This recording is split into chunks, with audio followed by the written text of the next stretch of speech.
Bueno, buenas tardes nuevamente. Eh, lo que hemos visto en las dos últimas clases tiene que ver con el hecho generador de la obligación tributaria y en particular el en vez, el revés del hecho generador, que son las exenciones. Lo que vamos a ver en la siguiente hora es el complemento, podríamos decir, de los principios constitucionales de la tributación, lo que impartió el profesor Christian Merlos. ¿Qué queremos decir? Esos deberes, o esos límites constitucionales, o esos principios constitucionales, vistos desde la óptica del contribuyente y en particular desde la reforma que hubo en el año 2012 al Código de Normas y Procedimientos Tributarios, estableciendo un título específico de derechos y garantías del contribuyente. Esto es básicamente lo que quisiéramos ver: la tutela judicial efectiva en la Constitución, algunas garantías introducidas en el Código Tributario en el 2012, y después veremos la aplicación de dos específicos derechos, a saber, el derecho de audiencia previa,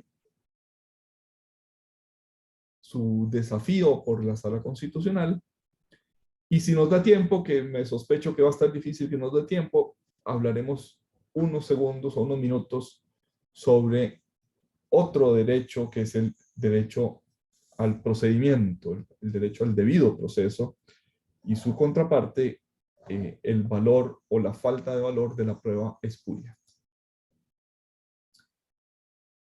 Lo primero que deberíamos decir de la tutela judicial efectiva es que es un valor constitucional. La Sala Constitucional, a pesar de que esas palabras tutela judicial efectiva no están en nuestra Carta Magna, ha derivado la existencia de ese derecho, tutela judicial efectiva, del artículo 27 y 41 de la Constitución Política. Se garantiza la libertad de petición, todos pueden pedir, y el derecho de obtener pronta respuesta o pronta resolución a esas peticiones. Artículo 41, ocurriendo a las leyes, es un verbo algo decimonónico, ¿verdad? Tal vez en el siglo XXI diríamos acudiendo a las leyes o acudiendo al procedimiento previsto en la ley. Pues bien, dice el 41, ocurriendo a las leyes, todos han de encontrar reparación para las injurias o daños que hayan recibido en su persona, propiedades o intereses. Se complementa con una aspiración que quizás estamos lejos de tenerla, ¿verdad? Justicia pronta, cumplida, sin denegación y en estricta conformidad con las leyes. La sala, en este voto, digamos, primerizo casi de la Constitución Política, de los primeros años de la Sala Constitucional, no de la Constitución, dice que la tutela judicial efectiva es un derecho fundamental. Esa expresión, ese adjetivo calificativo fundamental, tiene origen en las constituciones, por ejemplo la española, que distingue unos derechos constitucionales de otros, diciendo que los primeros son fundamentales, son los que dan origen a los segundos, pero además son aquellos que tienen una tutela especial. En el caso de la Constitución española, son los únicos que pueden ser objeto de amparo.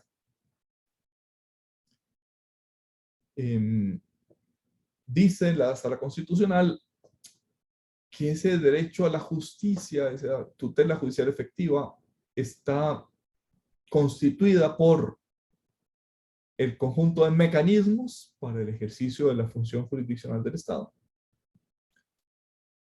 el conjunto de órganos judiciales para ese ejercicio, la disponibilidad de ese aparato para resolver los conflictos y el acceso generalizado o garantizado para todas las personas en condiciones de igualdad y sin discriminación. Dicen pues nuestra sala constitucional, la tutela judicial efectiva es la amalgama de todos esos elementos. La existencia y disponibilidad de un sistema de administración de justicia.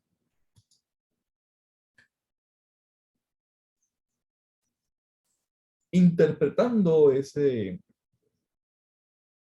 sistema general de justicia, o sea, acceso general a la justicia, se introdujo un título sexto en septiembre del 2012, hace 10 años, se introdujo un título sexto al Código de Normas y Procedimientos Tributarios, al Código Tributario Costarricense, que tiene 3 capítulos. Les voy a rogar, por favor, que lo lean. Así como en la clase anterior les pedí que leyeran los artículos 7 y 8 de la Ley del Impuesto sobre la Renta, entren en el examen. Puede haber preguntas de esos artículos. Ahora les pido, por favor, que lean los 12 artículos que van del 166 al 188 del Código de Normas y Procedimientos Tributarios. Esos 12 artículos tienen o están distribuidos en 3 capítulos. Un capítulo 1 de disposiciones generales, un capítulo 2 de derechos generales y un capítulo 3 de garantías procesales. En general, una garantía se distingue de un derecho en que la garantía es un remedio procesal. La garantía está establecida para garantizar, valga la redundancia, un derecho. Dice el artículo 166, son derechos de los contribuyentes, pero más que contribuyentes, el que contribuye, cualquier sujeto pasivo, cualquiera que tenga relaciones con el sujeto activo de la administración tributaria. Dice el artículo 167, no deberá sustraerse una porción sustancial de la riqueza del contribuyente, en tal medida que haga nugatorio, desaliente o limite de manera significativa el ejercicio de un derecho o libertad fundamental. Esta declaración es quizás más propia de una constitución política. ¿Qué es lo que prohíbe este artículo 167? La confiscatoriedad.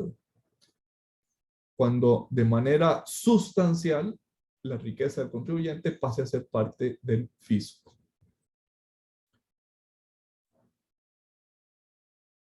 Esa declaración que hace el código, pues en realidad la ha hecho la Sala Constitucional como derivada de los artículos 18, 24, 33, 50 de la Constitución Política. Derecho a contribuir según la propia capacidad económica. Dice también que es un derecho del contribuyente el que la administración intervenga con técnicas modernas, las llama el artículo 167.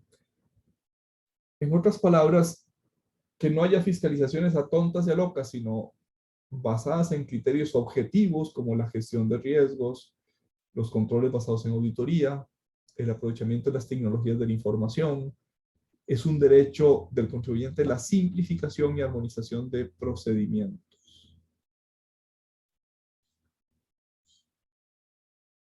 De alguna manera, el primer capítulo introduce los criterios de razonabilidad, de proporcionalidad, de no discriminación, de equidad, todos los cuales son valores constitucionales, y explícitamente declara que son parte del sistema tributario costarricense. El artículo 168 del Código remite a la jerarquía de las normas del artículo 6 de la Ley General de la Administración Pública. A saber, la Constitución, los tratados, en la GAP, cuando se creó la GAP estaba muy de moda de la comunidad centroamericana. Entonces se establecía como una clase especial de tratados aquellos que se referían a la comunidad económica centroamericana. Un escalón abajo, las leyes y los actos con valor de ley. Otro escalón, los decretos. Otro escalón, los demás reglamentos del Poder Ejecutivo, aunque entre esos decretos y los reglamentos del Poder Ejecutivo no haya relación de jerarquía. Y las demás normas subordinadas a los reglamentos. En materia tributaria esto es especialmente importante porque hay muchas disposiciones de la administración tributaria.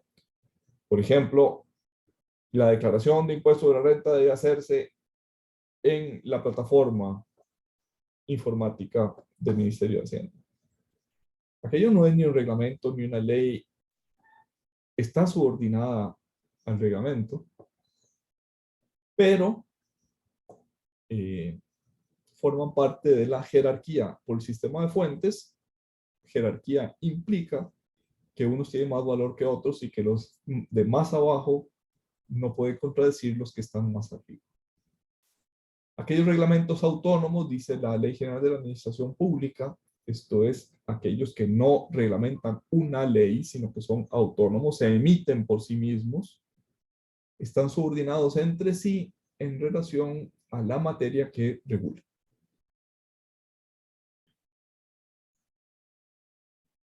Si ustedes comparan este 168 con el artículo 2 del propio Código Tributario, se encontrarán que la jerarquía no es igual. El 168 tiene esta jerarquía y el artículo 2 del código, del mismo código, menciona disposiciones constitucionales, tratados internacionales, leyes, reglamentos y otras disposiciones de carácter general. Tal vez aquí es importante decir que algunos tratados, aquellos que tienen que ver con derechos humanos, están por encima no solo de las leyes, sino incluso de la ley constitucional, de la constitución política. El artículo 3 declara que las resoluciones administrativas internas, aquellas que no se publican, aquellas que no se comunican, no son de observancia para los contribuyentes, sino en todo caso para los funcionarios públicos. Y obviamente en la medida en que no perjudiquen o no disminuyan un derecho de los sujetos pasivos. Otros derechos. El 169 declara que en el título de las leyes y de los reglamentos debe quedar claro la incidencia sobre una norma de carácter tributario. Una ley que se modifica tiene que decir en el título de la ley y reforma a la ley de impuestos sobre la renta y reforma al impuesto al valor agregado. Además de ello, los artículos en su epígrafe deben mencionar cuál es la materia del artículo. Como Costa Rica, a diferencia de otros países, no tiene jerarquías entre los códigos y las leyes. En algunos otros países el código tiene valor superior a la ley. No puede ser modificado por ley ordinaria. Esta mención del artículo 169, al aprobarse una nueva ley que incumpla con esa orden de 169, pues deroga parcialmente el 169. Dice también, como una garantía de los contribuyentes del derecho de publicidad, que debe haber una relación completa de las normas derogadas y la nueva redacción de las que resulten modificadas. En otras palabras, no se vale decir, se modifica el artículo 3, del párrafo 3 del artículo 5 y se publica únicamente ese párrafo tercero. No, hay que poner la norma completa. Se admite retroactividad en materia infraccional, en materia de sanciones, en aquello que favorezca al sancionado. Recuerdan ustedes que la jurisprudencia de la Sala Constitucional respecto al artículo 34 de la Constitución Política es que las normas en general no tienen efecto retroactivo, excepto cuando beneficien a aquel al que la norma se dirija. Y expresamente se permite cuando en beneficio del reo, con la terminología que estaba en vigor eh, en la primera mitad del siglo XX. Ahora se dice en esta norma del 169 del Código, en materia de infracciones y sanciones, la retroactividad es la norma, cuando sea la nueva más favorable. Se declara expresamente que las presunciones tributarias deben o pueden combatirse con prueba en contrario, salvo cuando la ley lo prohíba. Y les adelanto que en general, casi siempre que la ley prohíbe probar en contrario de una presunción, eso tiene roces constitucionales. No es que sea imposible, pero casi siempre tiene roce constitucional. En el segundo capítulo, el capítulo de los derechos generales, hay un elenco, pues aquí yo puse algunos, pero el elenco es mucho más amplio. Debido proceso, información y asistencia, pronta devolución, consulta, calificación única de los documentos, estado de la tramitación, etcétera, etcétera, etcétera. Como les acabo de pedir hace un ratito, lean por favor esos artículos 166 a 188 del código. Léanlo y léanlo despacito. Está subrayado el derecho de alegar y aportar, el derecho a ser oído en audiencia previa, porque luego nos referiremos al desafío que hubo en la misma ley 9069, que en el año 2012 introdujo estos derechos, introdujo una restricción a esa audiencia previa. Garantías procesales, el tercer capítulo del título sexto. Observancia obligatoria del procedimiento administrativo. Hay un derecho al debido proceso. Y el en vez de ese derecho es que las pruebas que no hayan sido obtenidas de acuerdo con ese procedimiento no producirán efecto contra el contribuyente. Pueden producir efecto a favor, pero las pruebas espurias no pueden perjudicar al sujeto pasivo.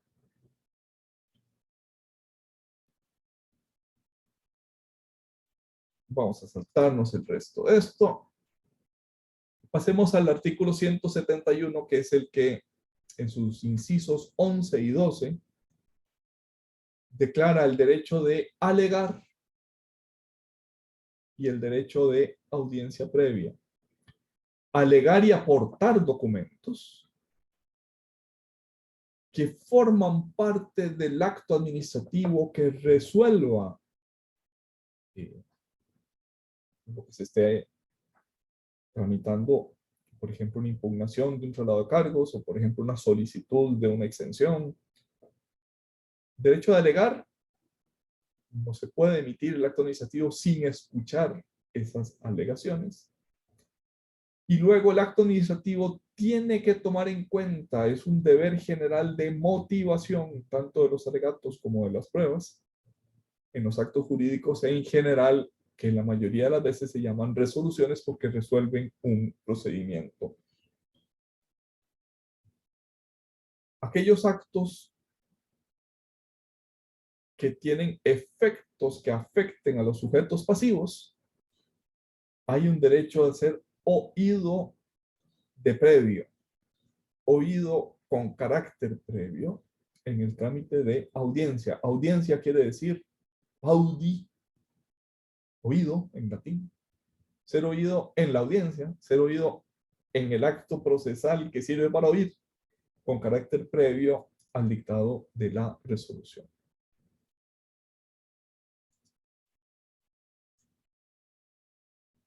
Eso dice nuestro Código Tributario. Por su parte, el Pacto de San José, la Convención Americana de Derechos Humanos, declara en el artículo 8, parágrafo primero, que toda persona tiene derecho a ser oída con las debidas garantías y dentro de un plazo razonable por un juez o tribunal competente, independiente e imparcial.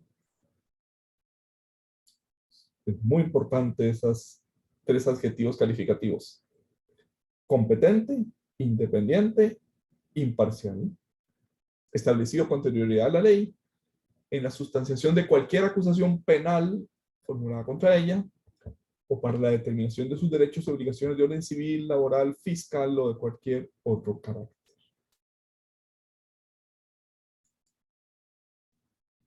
En general, aunque la Convención Americana de Derechos Humanos habla de garantías judiciales, se admite que un tribunal administrativo, como que en Costa Rica recibe el nombre de Tribunal Fiscal Administrativo, pueda cumplir esa función.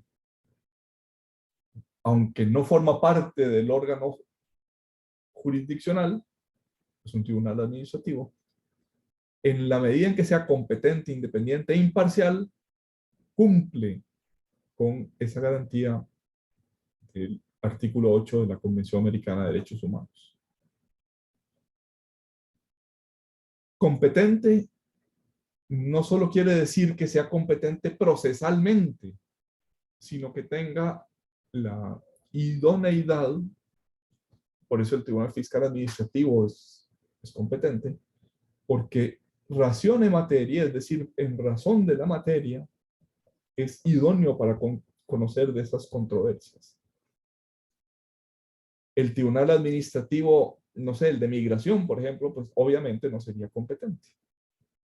Entonces, la garantía del artículo 8 de la Convención Americana de Derechos Humanos se refiere a que sea competente también en el sentido de que sea idóneo, no solo en el sentido de que sea independiente de aquel que ha de ser juzgado, no solo en el sentido de que sea imparcial. La frase final del artículo 8, determinación de sus derechos y obligaciones de carácter civil, laboral, etc., y fiscal o de cualquier otro carácter.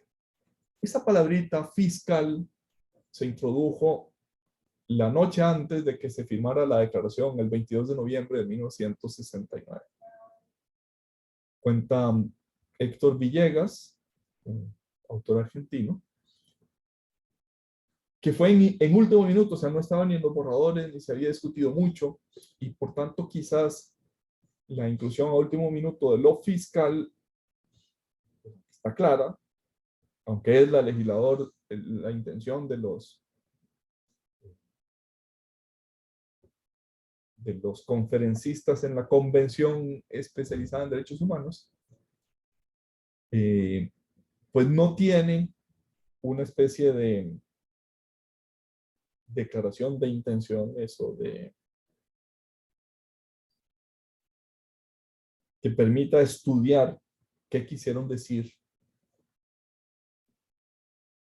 los que firmaban la declaración.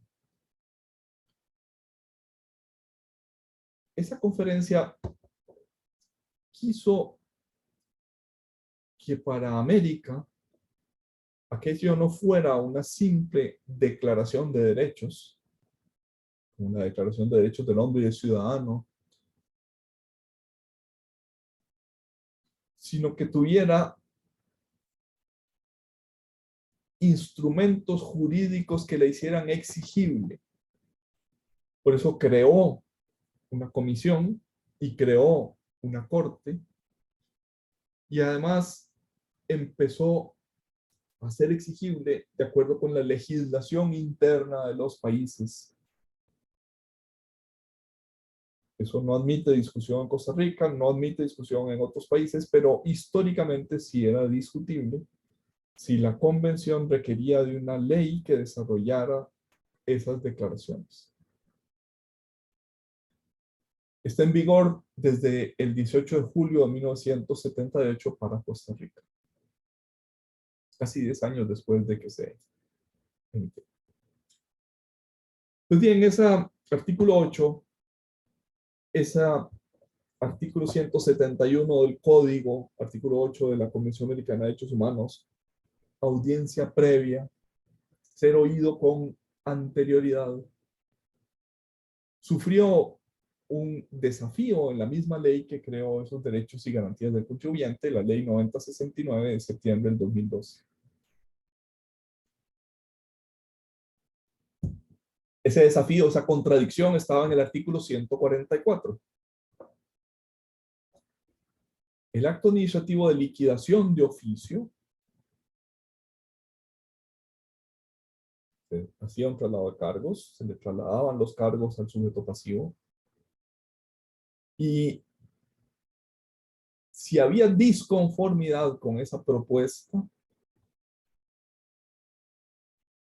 si se impugnaba esa propuesta, dentro de los 10 días siguientes se le notificaría el ALO, el acto administrativo de liquidación. El ALO, acto administrativo de liquidación, había que pagarlo dentro de los 30 días siguientes.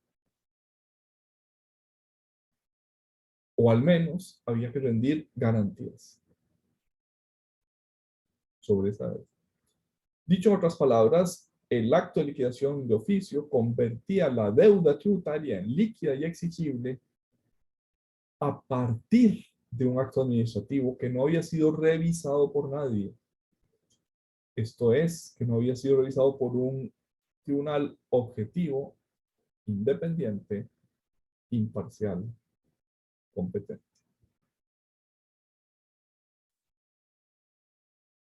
Antes del 2012, la resolución que determinaba una obligación tributaria era exigible después de ser confirmada por el Tribunal Fiscal Administrativo. Después del 2012, el acto de liquidación de oficio era exigible o ejecutable antes de ser revisado por ese tribunal. O sea, ¿qué es lo que estaba en discusión? La autotutela versus la heterotutela. En la autotutela, la administración vela por la conformidad de sus actos con la ley. En la heterotutela, esa conformidad o disconformidad se declara por un juez. ¿Por qué era inconveniente esa autotutela? Porque nadie puede ser juez y parte. O como dicen la sabiduría popular, no se puede poner al lobo a cuidar al rebaño. No puede ser la guerra del tigre suelto contra el burro amarrado. Dicho en otras palabras, porque cuando la propia administración tributaria, la que se encarga de cobrar, es la que declara si su acto es o no conforme con la ley, y lo puede ejecutar antes de que lo confirme un tribunal, el recurso o la sentencia judicial pierden gran parte de su utilidad. ¿Ya para qué? Que lo revisen si el negocio quebró por una mala declaración, un mal halo dictado por la administración tributaria. En este fallo del año 2016, la Sala Constitucional anuló el artículo 144 con un razonamiento un poco curioso. Dijo que en general los actos administrativos serán ejecutibles, ejecutables y ejecutoriables, y eso no es inconstitucional. Tienen una presunción de legalidad y por el principio de autotutela, no de heterotutela, es perfectamente válido. Si ustedes se fijan, la Ley General de la Administración Pública en general se basa en ese principio de autotutela. Sin embargo, dijo, ese 144 es inconvencional, más que inconstitucional, viola la constitucionalidad, la Constitución, porque viola la Convención Americana de Derechos Humanos. La materia fiscal exige revisión de oficio por otra instancia administrativa de previo a su ejecución. Vamos a dejar ahí esto por el momento y vamos a hablar de otro. Pausa esto. Vamos a hablar de prueba espuria, de observancia del procedimiento de sus pruebas espurias. ¿Se acuerdan que dijimos que los artículos 166 a 188 del código tienen diversos derechos y garantías? Acabamos de ver la garantía de audiencia previa. Ahora vamos a hablar de prueba espuria. ¿Preguntas, dudas, aclaraciones con lo que mencionamos hasta aquí? ¿O todo está clarito? Claro, profe, gracias. Bueno, gracias a ustedes. Gracias por su paciencia escuchando. En general, la prueba en derecho administrativo tiene, sí estoy grabando, ¿verdad? Sí estoy grabando. La prueba en derecho administrativo se rige por el informalismo. Dice el artículo 214 de la Ley General de la Administración Pública, su objeto más importante es la verificación de la verdad real de los hechos que sirven de motivo al acto final. Y eso históricamente ha dado lugar en Costa Rica a una resistencia administrativa y también de los tribunales a declarar nulidades si no se causó indefensión.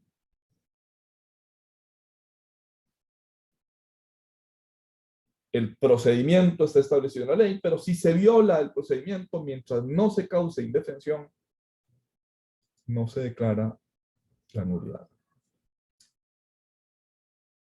Eso tiene influencia doctrinal y también del derecho procesal civil.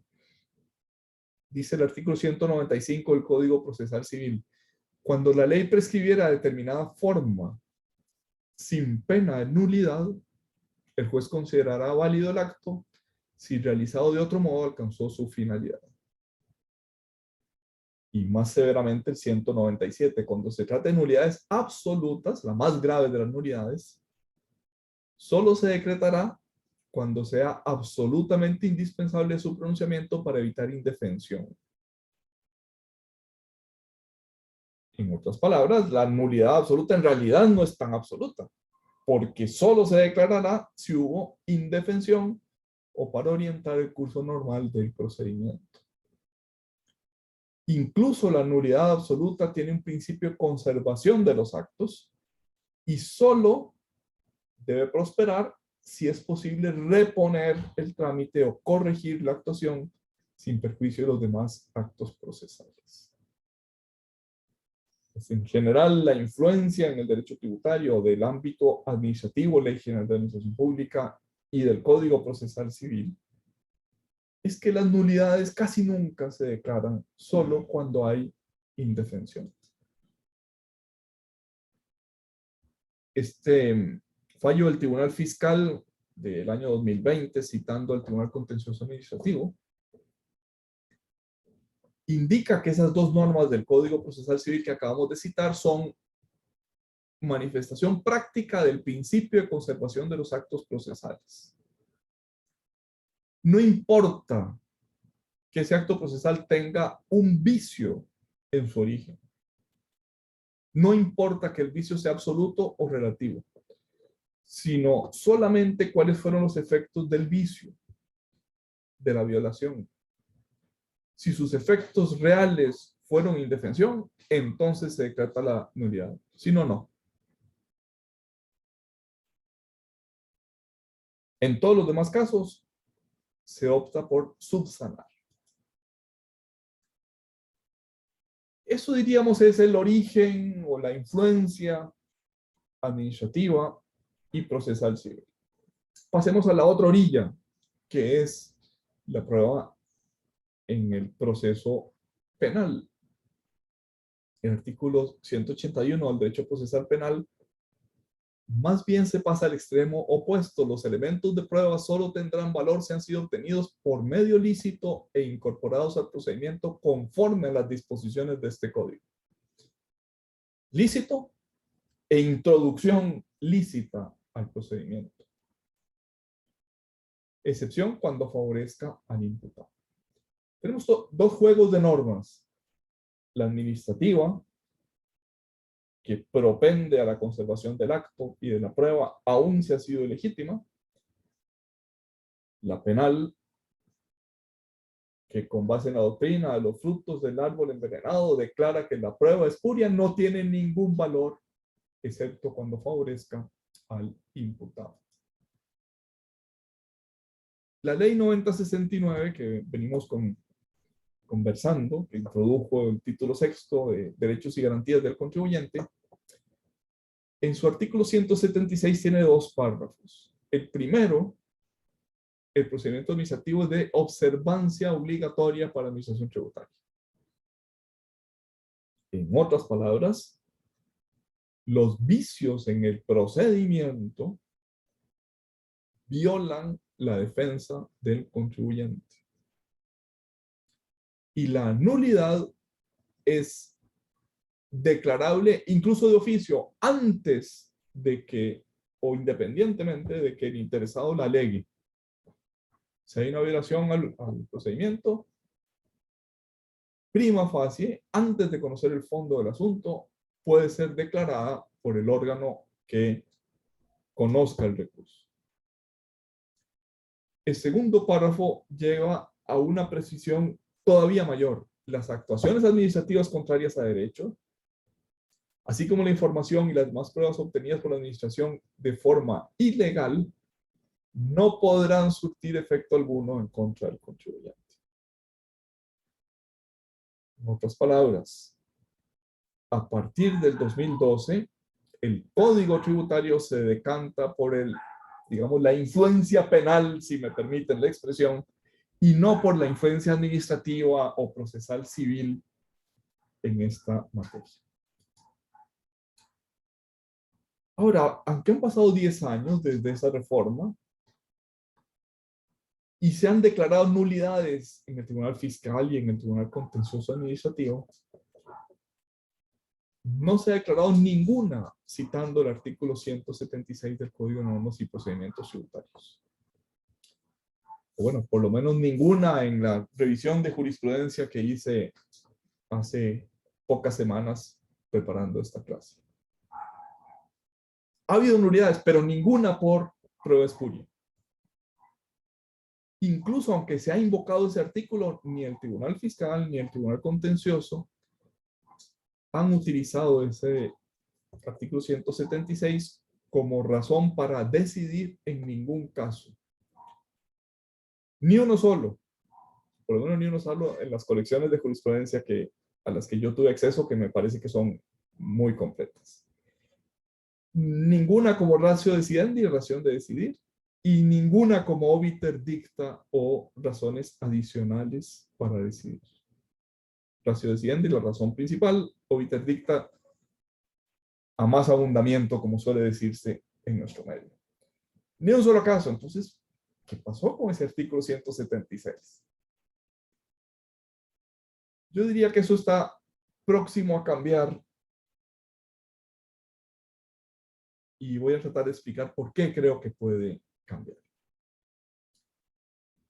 El artículo 115 del Código Tributario declara que la información que obtenga la Administración Tributaria no puede trasladarse a nadie, excepto a la Caja Costarricense del Seguro Social. Hay un secreto de las actuaciones de la administración, no puede filtrarse la información, pero puede trasladarse a la Caja Costarricense del Seguro Social y no de cualquier manera, sino conforme al artículo 20 de la ley constitutiva de la Caja. Ese artículo dice, a partir de su reforma por la Ley de Protección del Trabajador del año 2000, dice que el director del Departamento de Inspección de la Caja tiene facultad de solicitar por escrito a la Dirección General de Tributación la información contenida en declaraciones, informes, balances, anexos,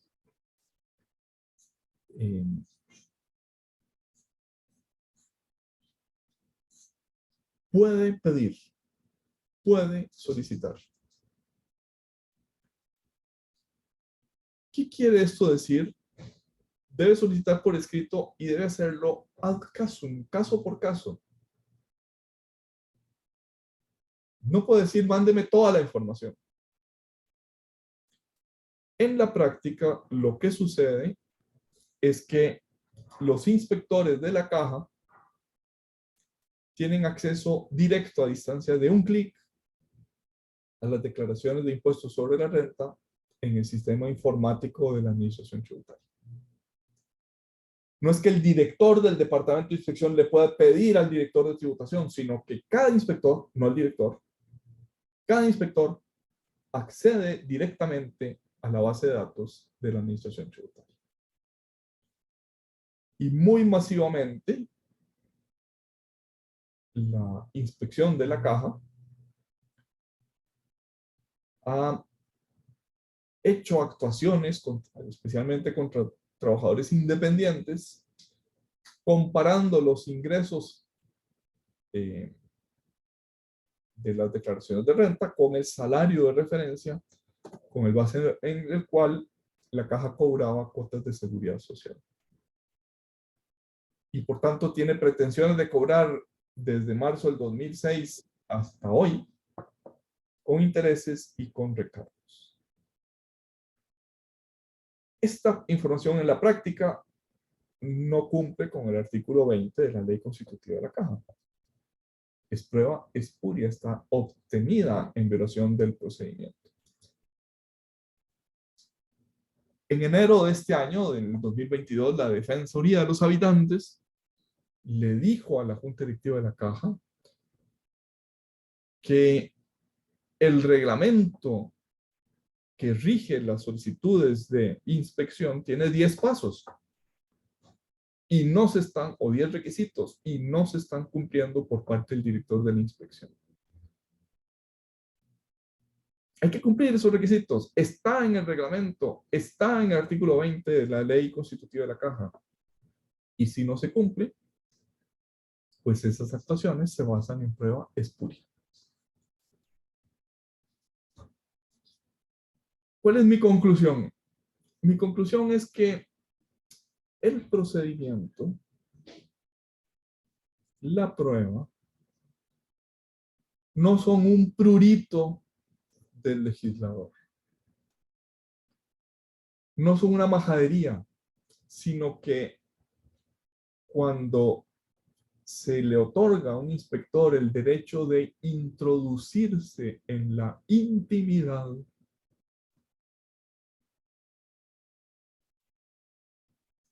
aquello tiene que ser delicadísimo.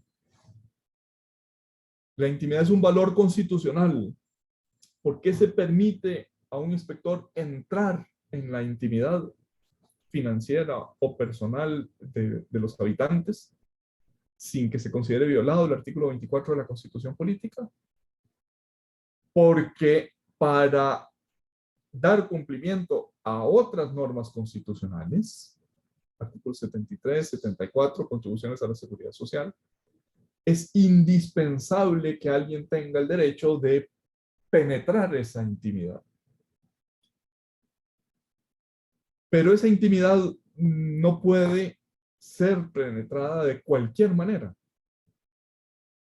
Tiene que ser penetrada con un procedimiento cuyos perfiles estén en la ley. Y eso implica que ese procedimiento debe observarse escrupulosamente. A mí se me ocurrió una analogía que tal vez permita entender lo que quiero decir.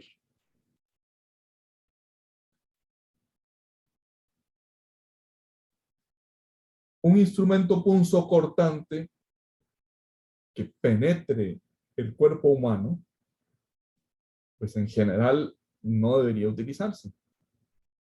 Pero podría haber razones por las cuales convenga que un bisturí corte la piel, corte los músculos, se introduzca en el cuerpo humano por razones de salud. Norma general, un instrumento punzocortante no puede entrar. Excepción, un bisturí por razones médicas para preservar la salud puede penetrar el cuerpo humano.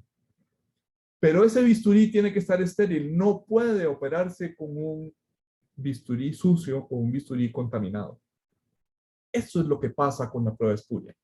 Eso es lo que pasa con el procedimiento que no ha sido observado escrupulosamente. Contamina un derecho constitucional, a saber, el derecho a la intimidad. En consecuencia, es mi opinión, no solo hay una norma 176 del Código de Normas y Procedimientos Tributarios, sino que hay una razón constitucional que está protegida por esa norma y que es la que determina que la violación del procedimiento no debe tener efecto alguno en contra del contribuyente. Colorín colorado, aquí se acaba la clase de hoy. Estoy a su disposición para preguntas, aclaraciones, comentarios, etc.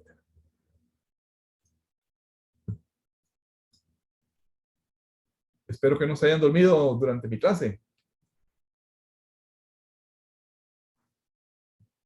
Ah, no, profe, todo claro.